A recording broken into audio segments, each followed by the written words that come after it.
আপনারা কবে ব্যবসায়ী হবেন? ক্যাপিটাল আপনাদের কাছে টাকা থাকবে না কেন? আপনারা কেন সমাজের সবচেয়ে টাকা পয়সার মালিক হবেন না?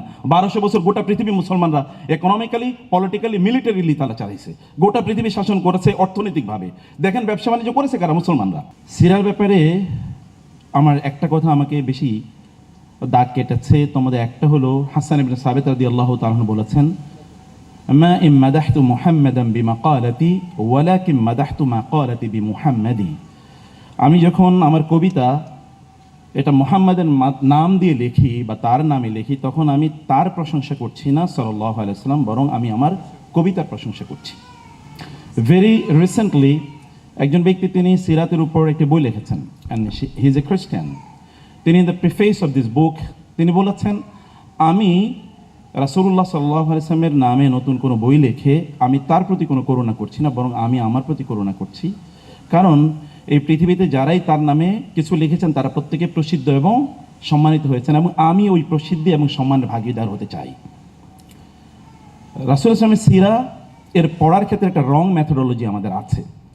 সেটা হলো আমরা কেবল মাগাজি কেন্দ্রিক পড়ি, অথবা রাসূল ইসলামের মাক্কি জীবনকে আমরা একেবারেই ইগনোর করি, অথবা তার নবুয়তের পূর্ব জীবনকে আমরা একেবারে ইগনোর করি, অথবা তার আগমনের পূর্বের যেই মক্কার অথবা আরবের বা গোটা বিশ্বের যেই অবস্থা ছিল সেটাকে আমরা ইগনোর করি। কিন্তু এগুলো খুবই এসেনশিয়াল। আপনি you'll have to study the সিরা in the light of the Quran.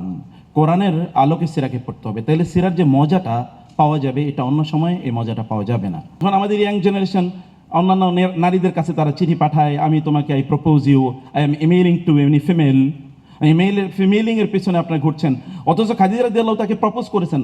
What was his quality? কেন খাদিজা রাদিয়াল্লাহু তার কাজিনকে বলেন, যাও একটু মোহাম্মদকে বল আমি তাকে বিয়ে করতে চাই সাল্লাল্লাহু আলাইহি ওয়াসাল্লাম। তার মধ্যে ক্যাপিটালটা কি? তিনি দেখেন 25 বছর বয়সে তিনি ব্যবসা কিভাবে করতে তিনি জানেন। মক্কা থেকে কোন পণ্যগুলো নিয়ে যেতে হবে সিরিয়াতে, কোন পণ্যগুলো সিরিয়া থেকে এনে মক্কায় ব্যবসা করতে হবে, এবং সেখানে সিরার গ্রন্থগুলোতে দেখেন যে তিনি সেখানে ডিবেট করে মানে বার্গেনিং করেছেন ইয়ে নিয়ে, দামাদামি নিয়ে, এবং সেখানে তিনি জিতে এসেছেন। এবং এই কারণে মায়সারা বলেছেন, খাদিজা রাদিয়াল্লাহু তাআলা আনহা তার পার্সোনাল সেক্রেটারি বলেছেন, ইত্তাজারনা লি খাদিজাতা 40 সানাতান, আমরা খাদিজার 40 বছর ব্যবসা করেছি, কিন্তু এত ব্যবসা কোনোদিনই করি নাই। এত ব্যবসা মানে 3 গুণ 4 গুণ ব্যবসা করেছেন তিনি। আপনারা কবে ব্যবসায়ী হবেন? ক্যাপিটাল আপনাদের কাছে টাকা থাকবে না কেন? আপনারা কেন সমাজের সবচেয়ে টাকা পয়সার মালিক হবেন না?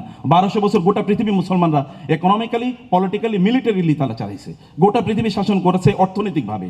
দেখেন ব্যবসা বাণিজ্য করেছে কারা? মুসলমানরা। এখন আমাদের ব্যবসায় কোনো পণ্য নাই। আপনারা আল্লাহ রাসূলের কাছ থেকে এটা শিখতে হবে, শিখে তারপরে আপনাদেরকে সমাজে এঙ্গেজ না হলে, আপনি দেখেন ইউরোপিয়ানরা, আমেরিকানরা তারা সমাজে প্রচুর পরিমাণে ইনভেস্ট করে, চ্যারিটি তারা করে। চ্যারিটি যে করবে তার কাছে এসে, তার পায়ের কাছে এসে লোকেরা ছুটে পড়বে। রাসূল সাল্লাল্লাহু যখন খাদিজাকে বিয়ে করেন রাদিয়াল্লাহু তাআলা আনহা, তারপরে তার সম্পদগুলো কই?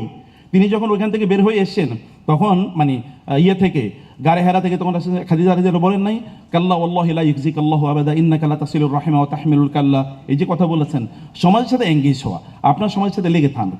হাসানা ফাউন্ডেশন সে কাজই করছে, এবং হাসানা ফাউন্ডেশনের জন্য আমার একটা নাসিহা হলো যে হাসানা নিজের একটা কম্পাইলেশন করুক না সিরার। এই কম্পাইলেশন এটা একটা রিসার্চ টিম থাকুক, তারা সিরার একটা কম্পাইলেশন করুক, যেখানে যেমন আমাদের আব্দুল্লাহ সাইফুল্লাহ ভাই বলেছেন, এখন অনেক কেস স্টাডি থাকবে যে এখান থেকে আমরা কি নিতে পারি। কেবল পড়লেই তো চলবে না, এখান থেকে আমাদের জীবনের রসদ নিশ্চয়ই সেখান থেকে গ্রহণ করা দরকার।